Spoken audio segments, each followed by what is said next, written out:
अस्सलाम वालेकुम नाज़रीन, मैं हूँ Majid Chaudhary. Voice of the day में खुश आमदेद। नाज़रीन, आज हम बात करेंगे बी टॉक। इन फ्यूचर हम ऐसा प्रोग्राम लेके आ रहे हैं, बी टॉक।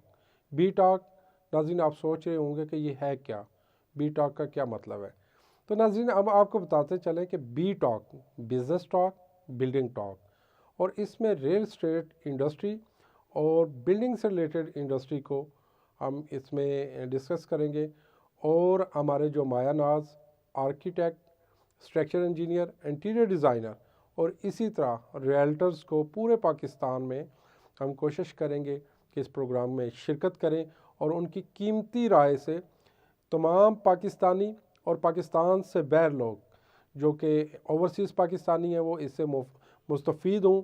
और इन फ्यूचर या वो कहीं पे प्लॉट परचेज़ करने जाते हैं या इन्वेस्टमेंट करने जाते हैं तो उन्हें ये पता होना चाहिए कि हमारी इन्वेस्टमेंट कहाँ पे सेफ़ एंड सिक्योर है और किस तरीके से आज अगर हम इन्वेस्टमेंट करते हैं तो इन फ्यूचर इसमें कितना बेनिफिट वो ले सकते हैं। तो नाज़रीन इसी के साथ साथ हम ये भी बताएंगे कि इस जो इन्वेस्टमेंट है ख़ास तौर पे जो रेजिडेंशियल या कमर्शियल प्रोजेक्ट करना चाहते हैं पाकिस्तान के अंदर, कौन सी हाउसिंग सोसाइटी के अंदर इस वक्त ज़्यादा बेहतर है और कहाँ पे उनके फाउंडेशन के ऊपर ज़्यादा एक्सपेंडिचर आएंगे। क्योंकि इस्लामाबाद और रावलपिंडी की हद तक जब आप बात करते हैं तो इसमें हमारी जो सॉइल है वो उसकी मुख्तलिफ़ कंडीशन है, क्योंकि ये पहाड़ी इलाका है। यहाँ पे हमवार जगह नहीं है, कहीं पे अप है, कहीं पे डाउन है, कहीं पे कट है, कहीं पे फिलिंग है, कहीं पे नीचे स्टोन है, कहीं पे बैक फिलिंग है। तो इसमें काफ़ी ऐसे इश्यूज़ हैं जो आम हमारे नाज़रीन हैं या जो घर बनाना चाहते हैं तो उन्हें ये इसका आइडिया नहीं होता। और इसी के साथ साथ हम ये भी बताएंगे कि घर बनाने से पहले उसका BOQ वो बड़ा ज़रूरी है। BOQ क्या होता है? BOQ होता है कि आपका जो एस्टिमेटेड कास्ट है कि इस घर के अंदर कितनी लागत आ रही है, बिल ऑफ क्वांटिटी आप इसे कह सकते हैं। तो ये आपको पता होना चाहिए कि ये जो आप इन फ्यूचर 1 साल का आपका टेन्योर लगभग जो रेजिडेंशियल प्रोजेक्ट है उसके अंदर 1 साल तकरीबन लग जाते हैं उस घर को तैयार करने तक। तो उसमें आपके पास कितना बजट होना चाहिए और पाकिस्तान की जो मार्केट है उसको मद्देनज़र रखते हुए कितनी फ़ीसद इसके अंदर इजाफा हो सकता है और एडवांस परचेजिंग आप किस तरीके से करके किन चीज़ों की रख सकते हैं। तो ये नॉलेज होना बड़ा ज़रूरी है, क्योंकि आजकल हम देख रहे थे कि माजी के अंदर जितनी तेज़ी के साथ कंस्ट्रक्शन के प्रोजेक्ट जारी थे, बदकिस्मती के साथ आजकल बड़े स्लो डाउन है और तकरीबन कंस्ट्रक्शन का काम ख़त्म होता जा रहा है और रियल्टर सड़कों के ऊपर है। और गवर्नमेंट की जो मौजूदा पॉलिसी है उसने काफ़ी ज़्यादा ऐसे जो रियल्टर थे उनके घरों का बल्कि उनका चूल्हा ठंडा कर दिया।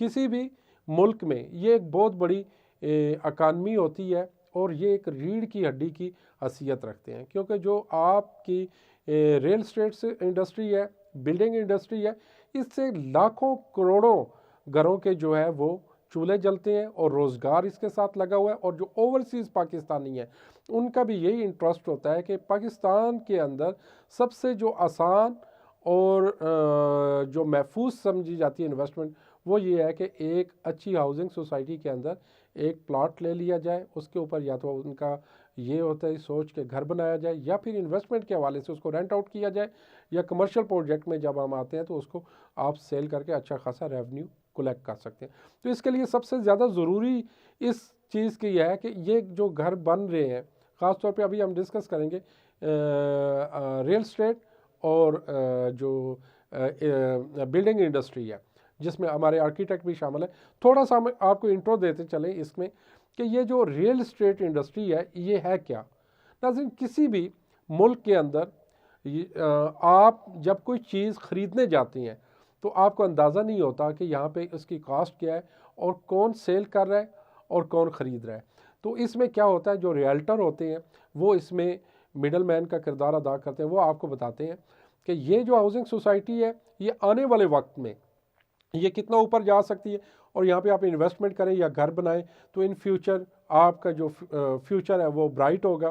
तो इसी तरीके से जो रियल्टर है वो आपका बुनियादी किरदार है, वो आपको बताते हैं कि आपकी इन्वेस्टमेंट कहाँ पे सेफ़ एंड सिक्योर है और किस तरीके से आप कितने बजट के अंदर किस जगह पे प्लॉट ले सकते हैं, उसको कमर्शियल पर्पज़ के लिए भी और रेजिडेंशियल पर्पज़ के लिए भी।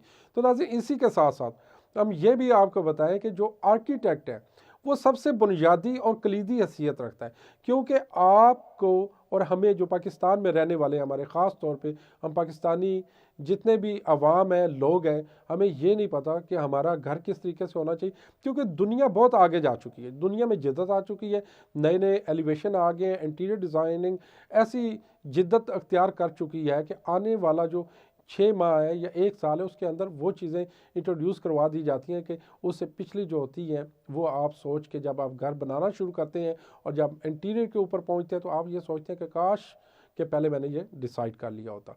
तो इसको आज हम डिस्कस करेंगे बड़ी तफसील के साथ और आपको बताएंगे हमारे इस प्रोग्राम करने का क्या मकसद है, और हम ये भी आपको बताएंगे कि अगर आपने फ़ाइल परचेज़ करनी है तो कौन सी सोसाइटी के अंदर आप फ़ाइल परचेज़ कर सकते हैं और फाइल्स की रेट्स क्या है, और जो लोग फाइल्स के साथ जुड़े हुए हैं उनके लिए भी हम इंफॉर्मेशन देंगे कि इन हाउसिंग सोसाइटियों का फ्यूचर क्या है, कौन से सेक्टर में और किस सोसाइटी के फ़ेज़ 1 में, 2 में या 3 में कब तक डेवलपमेंट हो रही है और वहाँ पे लोगों को अकोमोडेट किया जा सकता है। ये बड़ा तफसील के साथ बड़ा इंफॉर्मेटिव प्रोग्राम होगा और इसमें पाकिस्तान में जो रहने वाले शहरी हैं वो भी और ओवरसीज़ पाकिस्तानी भी इसमें काफ़ी फ़ायदे हासिल कर सकते हैं। और ख़ास तौर पे जो हमारे इंटीरियर डिज़ाइनर होंगे, आर्किटेक्चर और स्ट्रक्चर इंजीनियर, वो आपको बड़े अच्छे जो है ना मशवरे दे सकते हैं कि पाकिस्तान में जब आप बिल्डिंग बनाने जाते हैं कमर्शियल या रेजिडेंशियल, उसको बनाने से पहले आपको किन किन चीज़ों का ख्याल रखना चाहिए। नाज़रीन, जो मेरे इल्म के मुताबिक है, जो मेरा नॉलेज है, जो मैंने कुछ अपने सीनियर से थोड़ा सा इन्हीं प्रोग्राम के तवज्जुह से सीखा है कि सबसे पहले आपको बिल्डिंग का जो लेआउट प्लान है वो डिसाइड करते वक्त ये देखना चाहिए कि बिल्डिंग एनर्जी एफिशिएंट होनी चाहिए। एनर्जी एफिशिएंट बिल्डिंग होगी तो आपके जो यूटिलिटी चार्जेस हैं वो कम आएंगे, और ये जब तक आपकी बिल्डिंग यहाँ पे मौजूद है तो उस वक्त तक आपकी सेविंग होती रहेगी। तो ये एनर्जी एफिशिएंट बिल्डिंग कैसे हो सकती है? जब हम प्लॉट परचेज़ करने जाते हैं और फाउंडेशन की ख़ास तौर पे यहाँ पे इस्लामाबाद की हम बात करें, इस्लामाबाद और रावलपिंडी की हम जब बात करते हैं तो यहाँ पे फाउंडेशन की अच्छी खासी कास्ट आ जाती है। आप अगर प्लॉट 1 मिलियन या 2 मिलियन आपको सस्ता मिलता है तो, लेकिन जब आप फाउंडेशन पे जाते हैं तो उसकी कास्ट आपको 10 मिलियन के राउंड अबाउट जाके पड़ती है। तो ये प्लॉट परचेज़ करने से पहले भी ज़रूर आपको सोचना चाहिए कि आपका प्लॉट किस जगह पे आप ले रहे हैं, वहाँ पे सॉइल की कंडीशन क्या है, और गूगल मैप से भी आप उसको देख सकते हैं, उसका सॉइल टेस्ट भी करवा सकते हैं, और जो अच्छे रियल्टर हैं वो भी आपको बता सकते हैं। और इसका आसान ये भी कुलिया कि आप उसके ऊपर एक सॉइल टेस्ट लगा के, वो तकरीबन 20 से 25 हज़ार उसकी कास्ट है, उसमें आपको सॉइल की एग्जैक्टली कंडीशन पता चल जाएगी कि नीचे कितना बैकफिल है, कितना स्टोन है, और किस तरीके से आप इसको कंस्ट्रक्शन कर सकते हैं। तो ये बड़ा एक आसान कुलिया है। तो नाज़रीन, जब आप प्लॉट लेते हैं तो सबसे पहले आपको ये देखना चाहिए कि प्लॉट का जो फेस है वो सन फेस है या नहीं है, क्योंकि आप मैक्सिमम जो डे लाइट है उसका किस तरीके से आप इस्तेमाल कर सकते हैं। घर के अंदर हवा, रोशनी पूरा दिन जहाँ जब तक सूरज की रोशनी मौजूद है उसको आपको इंजॉय करना चाहिए, और जो इलेक्ट्रिसिटी जो आपके ऊपर यूनिट्स और बिल्स आजकल पाकिस्तान में काफ़ी ज़्यादा रेट्स बढ़ चुके हैं, हर पाकिस्तानी शहरी इसके ऊपर परेशान है। तो मेरा ख्याल है कि घर डिज़ाइन करवाते वक्त इन चीज़ों को ज़रूर आप मद्देनज़र रखें कि आपके घर के अंदर मैक्सिमम डे लाइट आनी चाहिए, ताकि उसमें बिजली का जो आप बल्ब्स वगैरह और बाकी चीज़ें जलाते हैं तो वो कम से कम दिन में कम से कम यूज़ नहीं होनी चाहिए। फिर उसके बाद ये है कि उसको आप सोलर में कन्वर्ट कर सकते हैं, यानी कि आप सोलर एनर्जी से भी उसकी कुछ सेविंग कर सकते हैं। फिर उसी के साथ साथ उसको आपने ग्रीन कैसे करना है आपके घर के अंदर, क्योंकि यहाँ पे जो लैंड है काफ़ी कॉस्टली है। ख़ास तौर पे अगर हम इस्लामाबाद और रावलपिंडी की हद तक बात करें तो लैंड की काफ़ी ज़्यादा जो है कीमतें बढ़ चुकी हैं। तो इसमें जब आप घर बनाना चाहते हैं तो वहाँ पे आपके पास कोई लॉन की जगह नहीं होती, कोई ग्रीन एरिया इतना नहीं होता, तो उसके अंदर आप क्या बेहतर उसको ग्रीन कर सकते हैं कि जिससे आपका जो ऑक्सीजन लेवल है या ग्रीनरी वैसे भी एक कुदरत की नेमत भी है, और ये आपकी हीट को भी रोकती है और इन्वायरमेंट के लिए भी बड़ी ज़बरदस्त है। तो इसको जो है ना वो आप घर डिज़ाइन करवाते वक्त ज़रूर मद्देनज़र रखें कि कहाँ से हम ग्रीन कर सकते हैं और कितनी विंड आपके वो सर्कुलेट कर सकती है, ये ज़रूर जो है ना वो इसको देखना चाहिए। फिर उसके बाद ये है कि टेम्परेचर हम देखते हैं कि सर्दियों में यहाँ पे सर्दी बढ़ जाती है और गर्मियों में गर्मी ज़्यादा होती है। तो इन चीज़ों को भी हमें मद्देनज़र रखना चाहिए कि हम इसको इंसुलेशन कैसे कर सकते हैं। इंसुलेशन हम इसकी कैसे कर सकते हैं। नाज़रीन यहाँ पे लेते हैं एक छोटा सा ब्रेक और ब्रेक के बाद दोबारा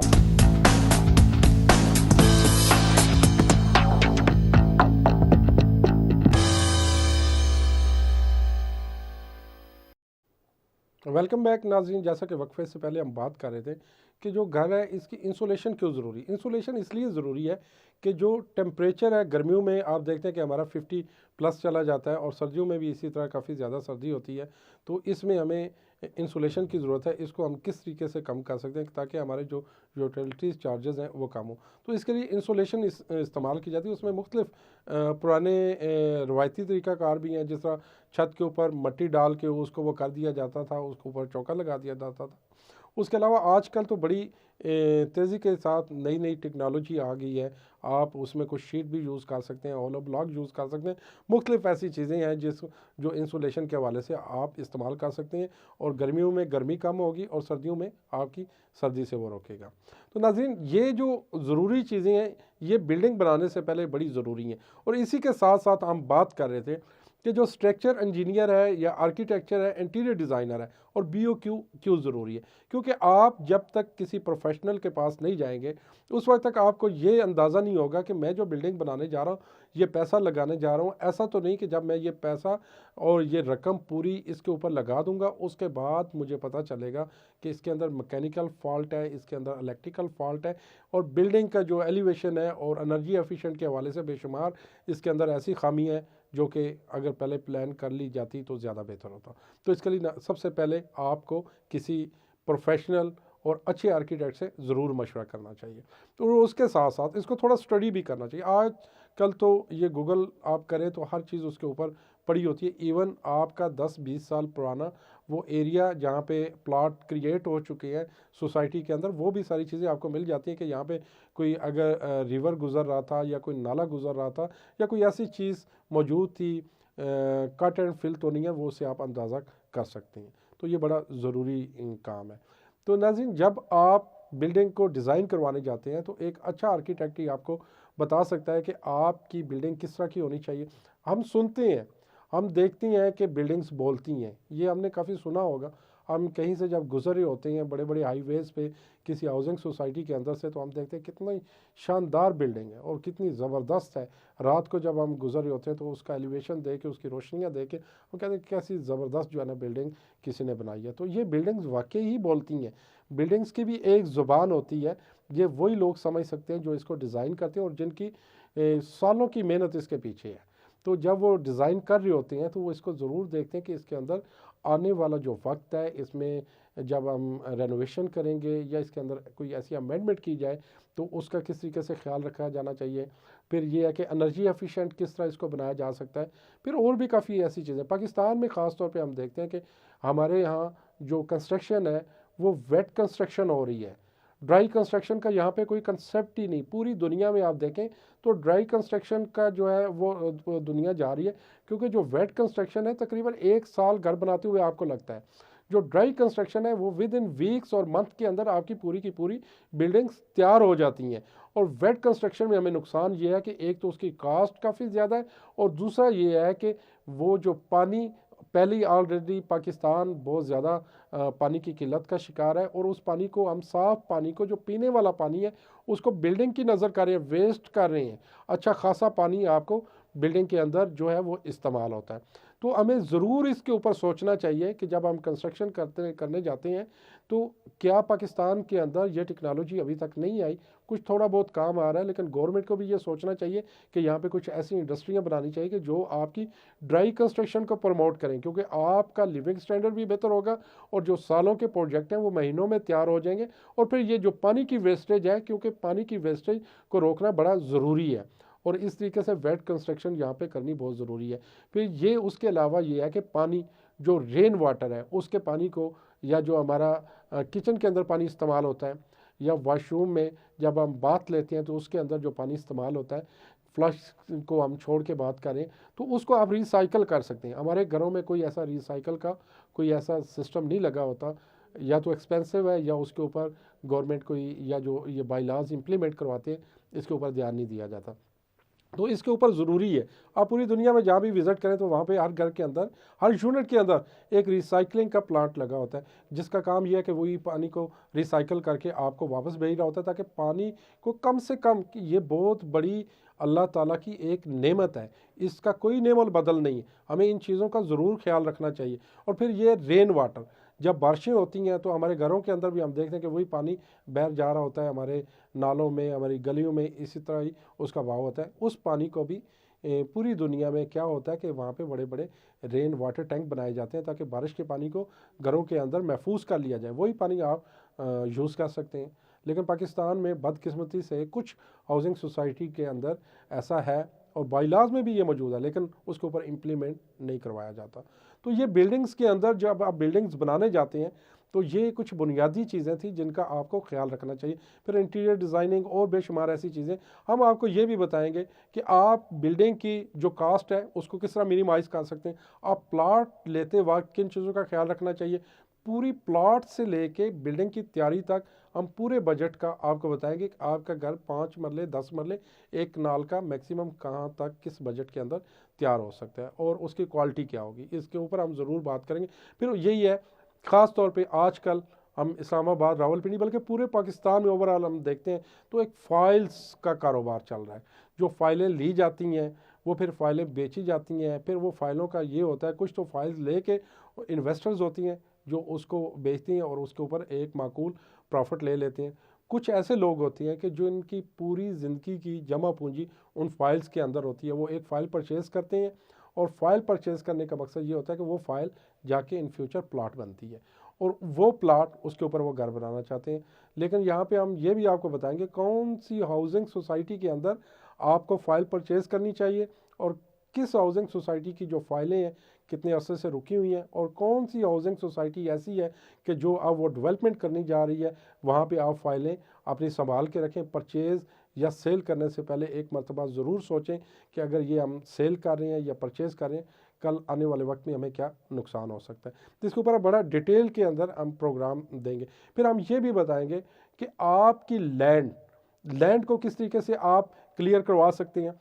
आप जब ज़मीन की ख़रीदारी करने जाते हैं तो आपको किन चीज़ों का ख्याल रखना चाहिए, किस तरीके से उसको क्रॉस चेक कर सकते हैं, ये भी हम इस प्रोग्राम के अंदर इंशाल्लाह हम लेके आएंगे, बताएंगे। फिर यह है कि जो हमारे एक्सपर्ट हैं वो अपनी एक्सपर्टीज़ के हवाले से आपको बताएंगे। जो रियल्टर है, ख़ास तौर पर ये एक बड़ा ऐसा तबका है कि जो हर दौर के अंदर, हर गवर्नमेंट के अंदर सबसे पहले जो अटैक किया जाता है वो रियल्टर के ऊपर किया जाता है कि ये जी इनके ऊपर कोई रेगुलेटरी अथॉरिटी नहीं है, ये टैक्स नहीं पे कर रहे, मुख्तलिफ यानी कि हिले वाहनों के साथ उनके कारोबार को ठप करने की कोशिश की जाती है। लेकिन मैक्सिमम जो ओवरसीज़ पाकिस्तानी है, अगर आप आज उसको थोड़ा सा देखें और गवर्नमेंट भी बारीक बीनी से अगर वो अपनी ऐनक उतार के देखें, तो उनकी जो इन्वेस्टमेंट और पहली जो ख्वाहिश है वो है रियल स्टेट इंडस्ट्री के अंदर। देखिए, आप इंडस्ट्री की बात करते हैं, एग्रीकल्चर की बात करते हैं, लेकिन आपको ये पहले सोचना चाहिए, अब बहुत देर हो चुकी है।